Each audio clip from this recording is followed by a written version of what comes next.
Mark Borchard joins us, ladies and gentlemen, from an undisclosed location in the desert to give us his favorite Major League Baseball bets of the year. We haven't had a chance to talk to him yet. Wasn't on the Megapod with us, but we're thrilled to have him here. How you doing, Mark? I'm super excited about the 2023 MLB season.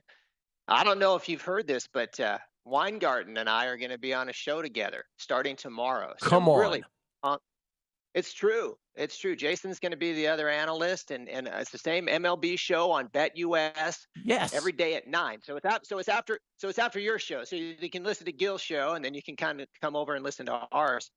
So I'm really excited about that, and have a new host, Kyle Purviance is his name, DFS Bachelor at DFS Bachelor. So right. Yeah, it's exciting. I'm really looking forward to working with Jason. I like his style of handicapping, even though maybe he handicaps a little bit differently than me. Listen, pretty excited about it. Jason interacting with other humans is always must hear radio, must see TV. That's for sure. Love the kid. So, okay, let's start with, let me get through the divisions first, because we want to save your awards and your season longs for the second part of this. But let's go division by division, because you have some bets that you've made. You've had you have some thoughts specifically, and let's start with, because I want to do these where we have more meat on them. But let's start with specifically the AL West, and then we'll transition to the NL East. But let's start with the AL West, where obviously it's the Astros. Well, one team's not like the others, first of all. The A's are like 250 to 1. But then you have four other teams that are all really expected to have good seasons, starting with the Astros. But then the Astros are minus 175, the Mariners are plus 320, and then the Angels are plus 750, and the Rangers plus 850. What is your thought here? Gil, my numbers are all about the Angels this year. It's really wild, actually. And I will give you what I have projected for the Angels wins. I've got 94.8. Whoa. So they're going to go over that 96.6 times. And, if you look at it, if you look at the team, you obviously have Trout and Ohtani. But really, how good was Trout down the last stretch of the season? If you look at his ISO power, this is last 600 at bats, 347 ISO power puts him first in baseball. And so, you got him, you've got Ohtani at 259 ISO power, and this one really surprised me. Hunter Renfroe, last 600 plate appearances, a 246 ISO power. And I was kind of floored, but the whole team is like that. From a standpoint, the only guys that are under are Walsh and Fletcher from an offensive standpoint. And then if you get into the pitcher ratings, Ohtani's at 69.6 base winner. He's 9th in baseball, tied with Sandoval. And this was surprising. Patrick Sandoval, 69.6. They're rated exactly the same in my base winner ratings. He's number 9 as well. So those components are going into the season-long simulation that I run, and I was pretty amazed. That was the one that was so surprising to me. But then as I dug into the numbers, I'm not that surprised. These guys really justify, I think, the number of wins that I'm projecting, Gil. Wow. You and Sporer, it should be pointed out, aligned on being bullish on the Angels this year every which way. Okay, let's go to the NL East. Also similarly sort of stacked division up at the top. A three-headed monster here, with apologies to the Marlins. Obviously the Nats being the Athletics of this division, huge long shot, not expected to do well at all. That's an understatement. But you have the Braves at plus 105. You have the Mets at plus 170. Lost Edwin Diaz in the World Baseball Classic. You have the Phillies at plus 425. Marlins are 20 to 1. What sticks out here? Well, I think it's pretty interesting that I do like the Braves over their win total. I've got them at 100.6 wins, but I've got the Mets at 98 wins. The Phillies are right where they need to be. 88.5 is their DK win total. I've got them at 88.7. Kind of where the Nationals. I've got them a couple wins less than DK has them at, but they have them at 59.5. So. That being said, from a probability standpoint, I think the Mets are catching some value there. If you run the simulation, I've got them true odds at plus 133. DraftKings has them at plus 170. So there's some value there. Also value with playing both teams over the total, the Braves and the Mets. Braves and the Mets over the total. Because there's all kinds of props, and one of the ones at Caesars, they had, will a team lose 100 games? And the yes, by the way, is monster juiced at this point. I think the value is gone from it's like minus 600. That yes, a club will lose 100 games this year, at least one. To win 100 games, the no is plus 225 or something like that. And the only reason I bring it up, because I'm the one who's always been talking about the haves and the have-nots and the ever-growing chasm, and how, in recent years, the top teams are winning 108 and 107 games these days. Yet, when you look at the win totals markets this year, Mark, and I know you just said you had a projected team at 98 and a projected team at teetering at 100, but no one is lined at higher than 95.5, that being the Dodgers and the Astros. So, I mean, by your numbers, I guess there is no value on the no, but it is a curious number given the season wins market. So what's the yes price on that, Gill? The yes is minus 278. By the way, it should also be pointed out that there's a market about 105.5, the most regular season wins by any team, and the under 105.5 is minus 125. Isn't that a bet?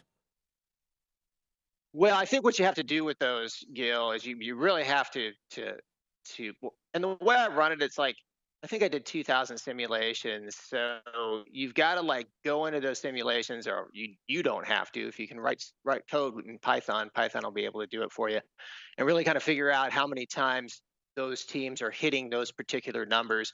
And I can I'm not going to give you an exact percentage because I don't have that.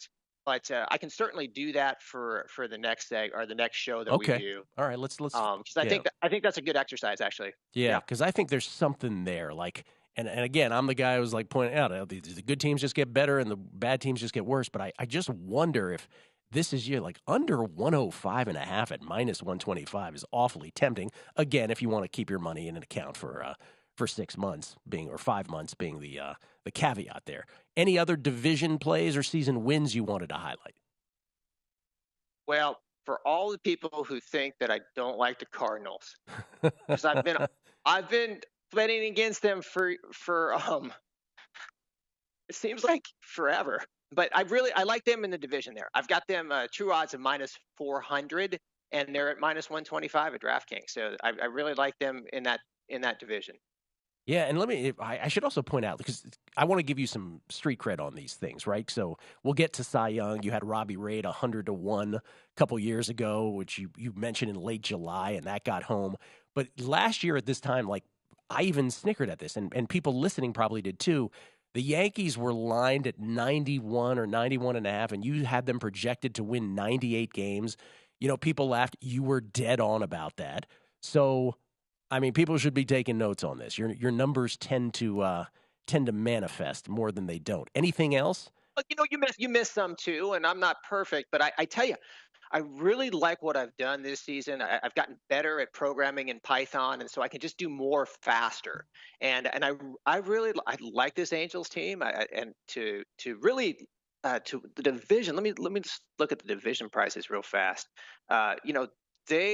Their true odds for me are plus 232. They're getting plus 750 in that division. That's a good play. That would qualify very strongly as a good play if you have it plus 232. So plus 750 on the Angels. And again, as I said, Sporer like that too. If we like consensus on this show, then that would be one of them. He almost sheepishly, right? He loves the Angels in division. He loves them season win totals over as well. We'll come back on the other side. Let's do player props. Let's do awards. MVP, Cy Young, and most home runs. You have a big thought in that market as well, and any other broader thoughts on the season, because I haven't asked you about rules yet either. We'll start with that. It's Mark Borchard, Base Winner. BaseWinner.com is where you can find all his work. Base Winner on the Twitter machine. Numbers Game, VSiN, the Sports Betting Network. More baseball. Mark Borchard from an undisclosed location in the desert. Base Winner, BaseWinner.com, at Base Winner on Twitter, is where he rules the roost. And Mark, are we done with season win totals and futures? That was good. I think those are two pretty good teams, the Angels and the Cards. Angels and the Cards. Very bullish on both. Okay. For the division. Real quick for the divisions. Real quick, when you get to, before we get to your player specific ones, the rules, and I'm not even sure this is how your brain works, but I feel obligated to ask you because I've asked every other baseball person we've had on. The bigger bases, the shift limitations, the pitch clock, the pickoffs, and the 2 disengagements per plate appearance. What is your general sense? Have you put much thought into how this could change the environment and how you could possibly bet it and exploit those things early? Yeah, I've put a lot of thought into it, and I've been listening to your show. I do listen to your show.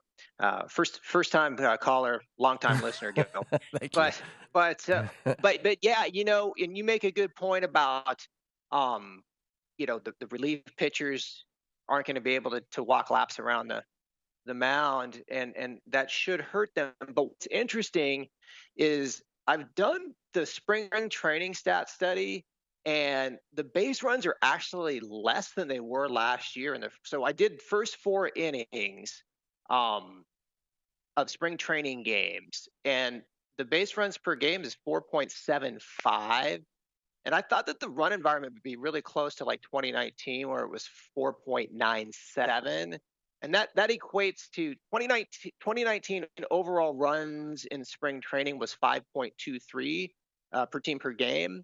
And this year it's only 5.09. So I think, that being said, I think you got to be careful. I do think that the offense will increase a little bit, but there's a lot of things going on. There's ball dynamics, there's humidors that were introduced last year. So I think be careful, but your hypothesis makes a lot of sense, Gil. Yeah, I mean, we'll see. It's all prediction and speculation, right? We'll see. As I said, Josh Towers thinks it'll go the other way. He thinks pitchers will benefit the most. So former major league pitcher. So far, that's what the numbers have shown in spring training. So you run the stats, you do the base runs, and the base runs are down from last year. So yeah, it's you shake your head on it, but it is what it is. It certainly is going to make baseball very interesting in April, if not beyond. That's for sure. All right, let's get to MVP. Let's start there. What have you bet?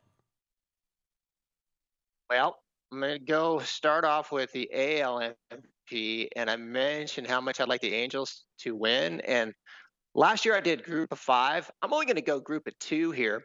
I like Trout. I like Ohtani. And if you group them together, you say, well, Ohtani's the favorite at plus 190, and Trout's the second or third favorite at plus 450. But if you group them together, it's actually not a bad play. It's minus 111 odds for the 2 guys that are probably most likely to win this thing. And yeah, you have Judge in there, but I don't know. I mean, you look at, I really like the way Trout's finished the season off last year. ISO power last month of the year, 422. He had 12 home runs and 123 at bats. Plate appearances in September. That's a 10% home run rate. And he also had a 10% home run rate in June. July and August, he only played 10 games in July and 12 games in August. So I think if he's healthy, he could win that home run, the home run award, and he can also win the MVP. So that's the way I'm going to play the AL MVP. I think there's a lot of people listening who are like, Ohtani and Trout at minus, if you have them at minus 1. By the way, there is a market over at BetMGM where they have Ohtani or Trout versus the field, and it's priced at plus 115. So you love that, I would imagine. Yeah, that would be good. That'd be value right on that. Absolutely. Yeah. Would you prefer to play it that way, or would you prefer to play it your way? I'd rather do it this way. So it's like you have $100. You put 34 on Trout. You put 35 on Trout, but 65 on Ohtani. Okay. NL MVP. I'm going to go with Soto, Betts, Schwarber, and Goldschmidt. Group bet pays plus 182. Soto, Betts, Schwarber, and Goldschmidt. So it's equivalent to getting that group for plus 182, Gil. And I'll give you 43 on Soto, 28 on Betts, 10 on Schwarber, and 17 on Goldschmidt. That's how you kind of break down that $100 bet. Okay. Yeah, I mean, there are players who could torpedo you for sure. Acuna, Trey Turner leap to mind, right? But so you're going 2 guys in the AL, they're teammates, obviously, Trout and Ohtani, and then a 4-headed monster in the NL. Yeah, so far that's what I'm going to do. Soto, Betts, Goldschmidt, Schwarber. Yeah, go ahead. I'm sorry. There's a really good article at ESPN by Todd Zola, Zola, and he talks about the projected difference in batting average and the rule changes will give to each player based on shift percentage and ground ball rate. And Soto's number one. His batting average is projected by these calculations to go up 44 points. So that's you got that fascinating. going on that. Wow, so it's a great article. Yeah, and you can understand that banning the shift or a guy like Soto. It makes perfect sense.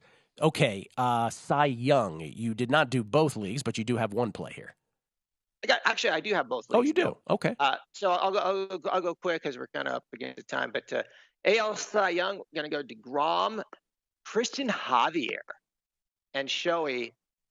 Group bet that pays plus 336 for three guys that I think that are dead on to get it. I think Javier, his K percentage last 150 plate appearances, like sixth in baseball. So he definitely has it. He has got the stuff. This is what you want to look at with the Cy Young. You want to look at how many strikeouts the guys are going to get, and you want to look at how many wins the guys are going to get. So maybe DeGrom would go against that because he plays for Texas. But those are the ones that correlate kind of year to year. Strikeouts and wins seems easy, but that's what. Those are the key indicators of the last 10 years from a stat standpoint. Javier's 18-1 roughly. DeGrom plus 550 is a short shot, but Shohei 12-1-ish. Shop around to win the American League Cy Young. NL. Spencer Strider. He's the man. Best K percentage over his last 150 plate appearances in baseball. Justin Verlander, Aaron Nola, and Clayton Kershaw. What's Clayton Kershaw priced up at 50-1 at DraftKings? What's that all about? So I got Strider, Verlander, Nola, Kershaw. Group bet pays plus 200 there. Strider, the shortest shot of that bunch, plus 950. And I wonder if there might be a makeup call, like if it's all things being equal at the end, will any voters say to themselves, well, you know what, he didn't get the Rookie of the Year last year. Harris, his teammate, edged him out. So maybe there might be some sentiment there. So Strider, Nola, who was the third? Verlander. Pardon me, and Kershaw. All right, and then finally, most home runs. This is a major league market. Who you got? Oh, this is a good one. I think you could. I got Judge, Trout, Stanton, and Tucker, and it pays plus 183 as a group. But I think you could just go Judge, Trout. I think this is going to be a two-man race here. Judge, Trout. Okay, so yeah, going chalky there with Judge. And Trout. Interesting. Judge, Trout, who are the other two? But I ran the simulation. I put the standard deviation. I did it the right way. And these guys are going to win it 60% of the time based on one of these two guys based on the simulation. It's the reason we have you on because I know you do it the right way. It was Judge, Trout. Who was the other one besides Tucker? Giancarlo. Okay. Stan. Okay. There it is. Food for thought. And Tucker as well, Kyle Tucker. Yeah, Kyle Tucker being the fourth. All right, Mark. We'll talk many times. If I don't talk to you before opening day, which is 2 days away, enjoy, man. It's that time of year. Thrilled to talk to you, man. Cool, Gill. Nice being on. Mark Borchard, basewinner.com, at basewinner on Twitter. Go to VSiN.com/subscribe to become a VSiN Pro subscriber today.